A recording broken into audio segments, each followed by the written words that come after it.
Hello creative people, this is Catherine with the Modeling Art, and I have a art journal piece that I'm doing today, and I've got these supplies that I'm going to be working with.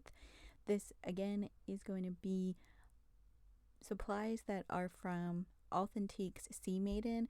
I'm just trying to use up a bunch of scraps that I have from some previous projects, and I'm just making some small art journals pages that are 3¼ by 3¼ to go into a little 4x4 book that I created.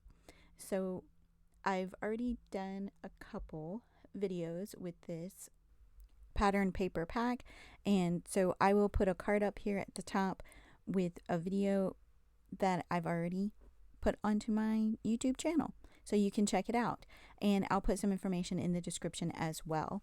And if you like this video, please hit the like button for me. It would really help me out to try to get some more viewers. I would love to be able to continue to grow this channel, so any likes, subscribe, that would be awesome. I appreciate it. So I really wanted to focus on the mermaid aspect of this particular kit this time, and so the mermaid tail there, I did cut that from my Cricut, and I cut two, and then I sandwiched some vellum in between that has a little bit of an iridescent on it, so the vellum, when you move it in the light, you can kind of see it shift from like some pink to blue. It's really, really pretty. And I just thought, I mean, that has to be a mermaid tail, of course. And so I had one completed that was just part of my leftovers from this particular project that I had done. I had done a book 5x7, so I just had a bunch of pieces left over. When I cut out things for, when I am building a mini album, I'll often cut several die cuts because I'm never sure how much I want to use. So I just cut a whole bunch. I'll usually cut like 4 or 5 and then decide what I'll use out of that. And then with the leftovers, I come up with some other projects. So this is one of them. And I have these epoxy stickers. They're 1 inches, so I have my 1-inch punch, and I punched out a bunch of the circles. And I liked the idea of having some of them with the epoxy and some of them not. So I thought the one that kind of has like the rope design there, I thought that would be really nice to keep that flat and more of a background item. And then the ones that have the little mermaids, which fit perfectly in that 1-inch punch, I was so happy about that. I thought those would be great to have the epoxy, and I just love the shine that it gives, and it kind of blows them up just a little bit. And I just love that paper too. That mermaid paper I thought was so pretty, and I definitely used that paper. I just had little bits of scrap, but luckily I had some scrap that was big enough that I could get 3 1-inch circles out of, so I was really excited about that. And then of course it had this sort of collage paper as well that had a mermaid on it, so I really am trying to focus in on her, and so that she's my focal element. And then I cut from that 3x4 card just mermaids out of there. I just wanted the word, and I kind of like that. To me, I put this on an angle, kind of put it on a slant. I wanted it to be a little bit, almost reminds me of caution tape, sort of, kind of. You can bend your mind around to that idea, but that's what it seems like to me. I kind of wanted this to have a little bit of like a danger feel to it, but I didn't want to pull in too many other elements that could overshadow the mermaids themselves.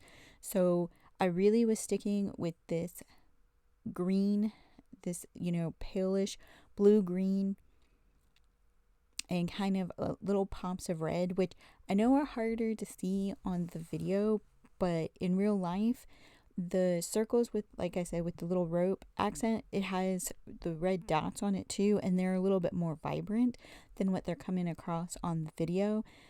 But that's really what I wanted to try to keep my colors at. was that pale green and the red. I didn't want to introduce too much extra.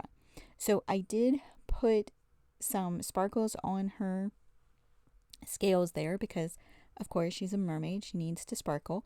And then I used a watercolor brush to put some gray shadowing around her so that I could pop her out, give her more depth, and you would see her better.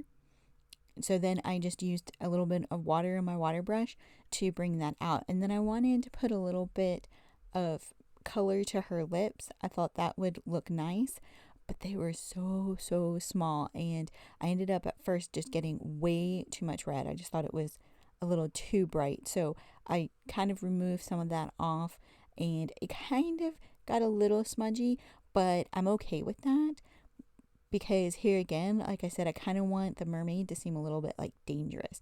So I think that actually kind of helps to bring that through to kind of make it seem like, is that red on her lips? Is that blood on her lips?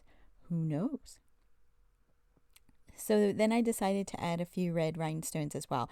And so these are just ones that I had in my stash that are stickers, and they're kind of, all in a line, but I like to just cut them off and use them one at a time. So I put 3 around to make my little visual triangle, and I think help accent's not the right word. I really think that red pops the rest of the design out and makes you really kind of focuses you into the mermaid focal element there in the middle. So I just really like how this all came out. I think it's really pretty and fun, and even, like I said, maybe a little dangerous. Sometimes art has to be a little dangerous. And so now I'm just adding it into the little book that I made here, just out of cardstock, and I just think it's wonderful. I hope you liked this video. Thank you for watching all the way through, and I hope you have a very creative day.